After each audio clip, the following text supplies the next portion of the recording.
here is the path to success. Again, want to make sure you keep the big picture here. You can choose whatever method you want to generate leads, or a combination of the methods, right? That's your choice. And it's going to be, based on your personality, your preference, and, your financial situation and all of that. The point is, you got to do something. Doing nothing is not an option, at least not an option if you want to build a real estate business. Okay. So the path to success, no matter which one of the methods you use, looks like this. You got to generate leads, number one, right? That's what we're talking about today. Because leads, that's what gives you the opportunity to have the conversations. I know it's real simple, guys, but people miss it. This is it. You got to start with the leads so you can have conversations with potential buyers and potential sellers. And it's from those conversations, that you get appointments. Conversations have give you the opportunity to get an appointment with a potential buyer or seller. Okay. And it's from those appointments that some of those people will turn around and end up being your clients. And it's then, because you have clients, that you have an opportunity to make commission income. That is it. 1, 2, 3, 4, 5. That's the path. And you can't skip over that. You see, you get in this business and you're trying to make this business work for you, but you don't necessarily see the steps, the components. You can't skip over this. Everybody wants commission income. Absolutely. Who doesn't? I mean, you got in this business to help people and at the same time help yourself with more income. Okay, fine. But you just can't jump to number 5 here and just get your license and all of a sudden magically commission income just starts rolling in. No, it's a process.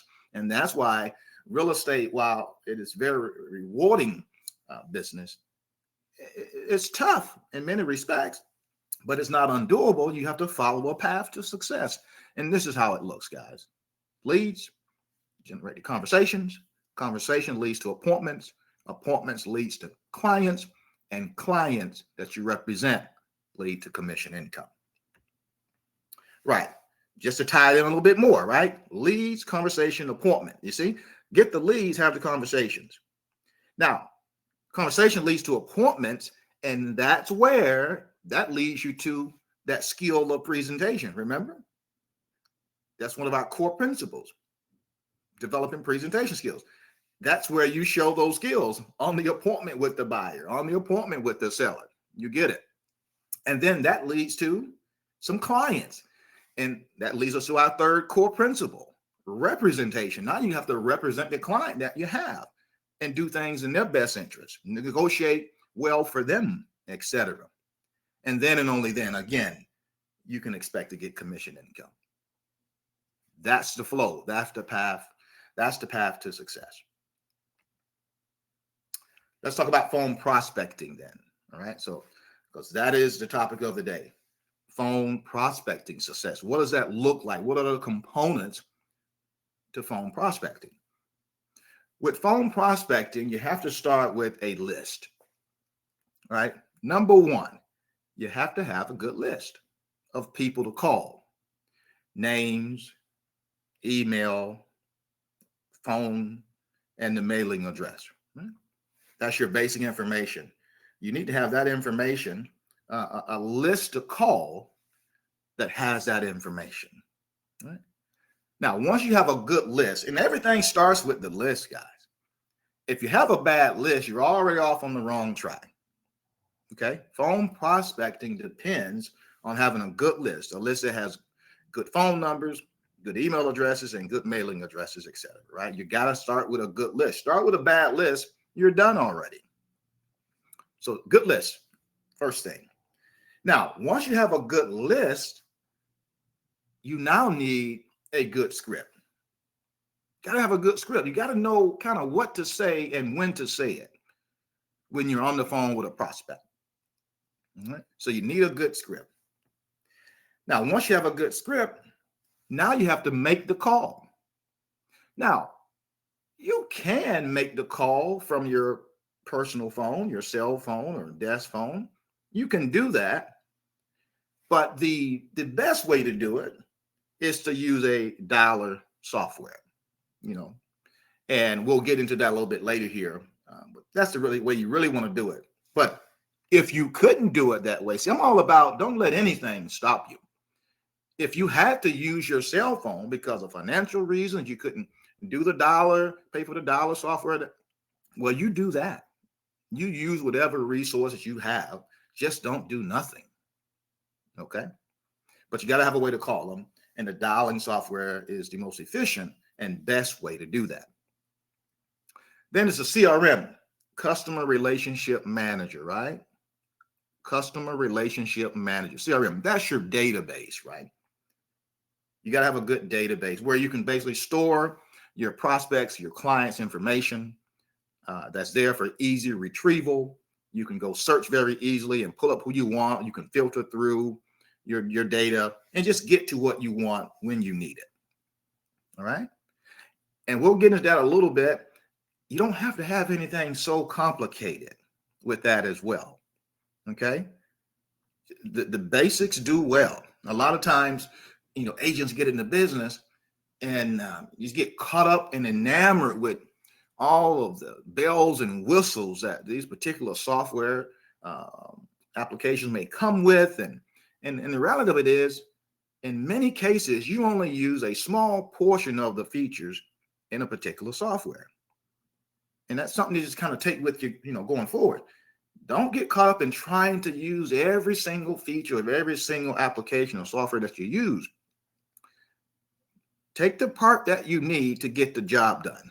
Because I'm telling you, a lot of these companies sometimes seem like they build all these features in, you know, just build all these features in, just trying to build value in the software. And I get that to a great extent, but sometimes it's just fluff.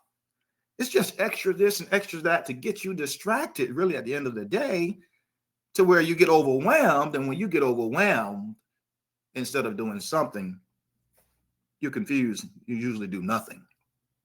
All right. So, and then the calendar. You need a calendar. Here's why. Phone prospecting. Make sure you get this. When you make contact with someone over the phone, most people you contact and talk to and engage with, they're not going to be ready at that moment to do business with you. And quite frankly, in the way we teach, that's not even the purpose of the call when we make the call. The purpose of the call when you're doing phone prospecting, in our philosophy, is to introduce yourself, for one, right? Just get your name out there, introduce who you are, and let people know you're in the business to help. And two, to just establish the relationship, just the beginnings of a relationship for follow-up later.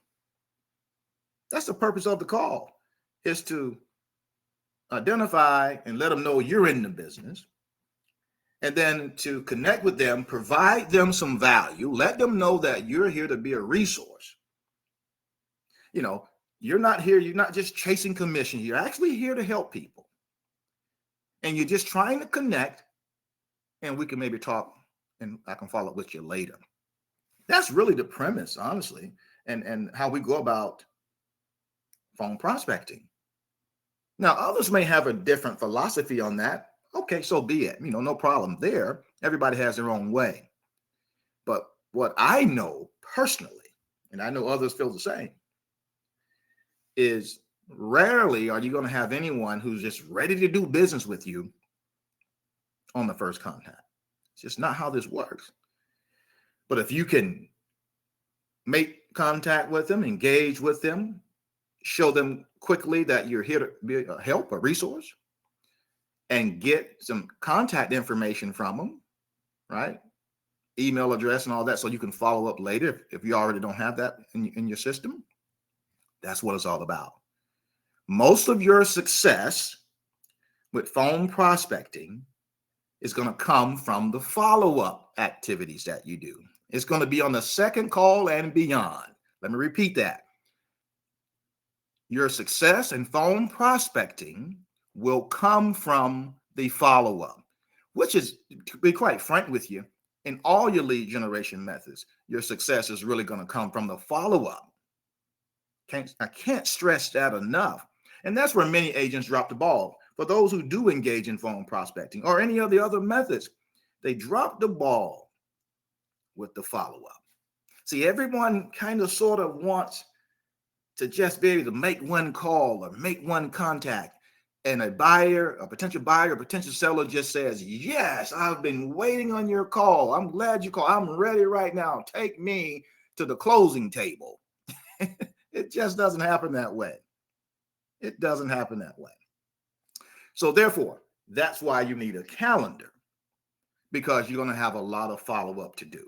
So you're going to need to put on your calendar the date and time to follow up with these potential buyers and potential sellers. All right. Join us for a free webinar and learn the 3 core skills to get more clients and generate more income in your real estate business.